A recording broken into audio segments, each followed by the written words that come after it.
Now in this project, what we're going to do is we're going to build a carrier for a dirt bike on the front of this trailer. And we've already moved a few things here. I'll just show you the propane tank carrier is now moved up tight, as you can see, right against the jack.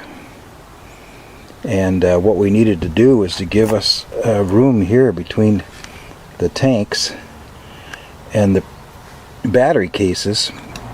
Moving the propane carrier gained us 5 7/8 inches. What we even did was move the battery cases back. You can see here we gained 3/4, almost an inch in space for the bar that's going to carry the motorcycle to go up top here. We needed every bit of space for the sake of what goes above the actual carrier, and that's the handlebars and the width of the bike itself. So we'll show you in a little while, once we get it all mounted on here, just how tight and close to tolerances we are here. In this shot we're stripped right down, we're all painted, and now we're gonna go ahead and assemble the battery boxes back, the propane tanks, and our new carrier for the motorbike. Well, we've got all our parts back on again. We're fully assembled, and we've got the battery boxes. Now the battery boxes, we had to move these towards the trailer to gain a little space, and the same with the propane bottles. They were back here, the edge were here, so we moved those. Luckily we had just enough room, with probably half an inch to spare, for the motorbike to fit. Then the track, aluminum track here with the reinforcement. We put some reinforcement aluminum slats on here, stiffen it up, and now it's really good. I'm really confident with that. And we notched it out right here to go around the frame.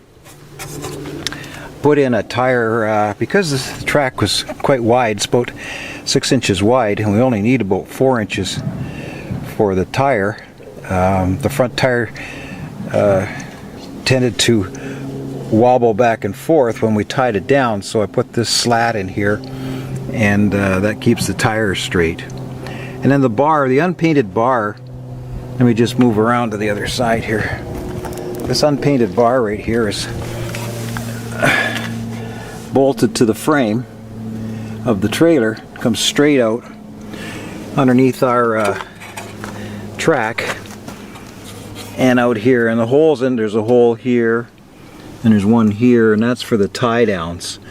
And we tried tying the trailer down to the tongue itself, which is on an angle, and that just didn't work. The handlebars wanted to twist sideways, and we just couldn't get enough tightening down on it. So in order to get the tie down straight and lots of strength, we put this bar out. And the reason it's unpainted is we may have to drill a few more holes or whatever, but I'll just paint that up before final assembly. So now we've got to try the bike on here and see how it all ties down. Here's another little hint for you. Because we're so close to the electric tongue jack right here, we can't put the plastic cover back over the bottles. These are exposed and more susceptible to borrowing, should we say. So here's an idea. You can tighten down your bottles to where they're locked in place and they're really firm, and drill a hole through and put yourself a big skookum lock on, and that'll keep this from undoing, and hopefully keep the bottles on the tongue where they belong. So there you have it. We're all assembled, and the next step is to get the motorcycle mounted on here and just see how steady it's going to be with the tie downs. Well, we've got the bike up on the rack and we've got it tied down, and got our ramp on and fastened, and everything looks pretty good. Just have to do a little bit of tweaking. Well, here we are. We felt it was necessary to pin our ramp onto our channel here so that we didn't lose it and accidentally drop the bike off. That was a good idea. We've run our straps up and actually over the frame, not over plastic. Got a good firm grip. And we're tied down solidly to a frame. And we really lucked out here. We just had clearance with the bike's suspension even tied down to clear the batteries. We did have to remove the foot peg because it didn't fold up enough to clear the tank, but the little shifter, it's on a spring and it folds and clears the tanks nicely.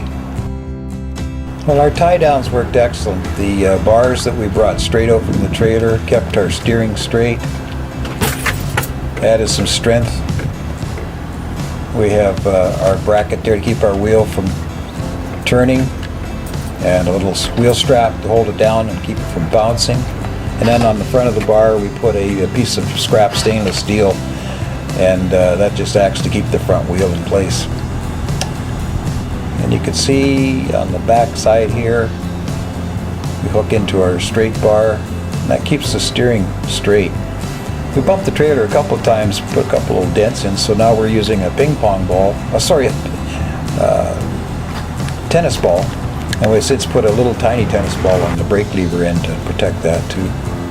Tanks are pretty close at the front, but there's ample room. We're going to try and find a cover for them. The cloth or vinyl cover that'll cover the tanks, keep them clean.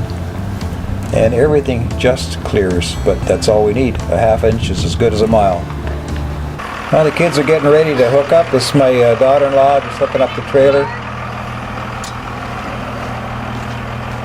And they're getting ready to go away for a week in the mountains with all their toys.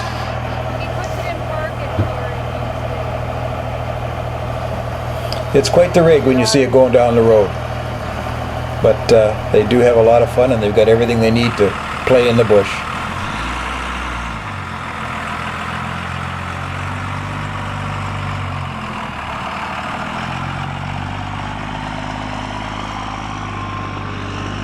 And they just have to go around the block to exit the subdivision.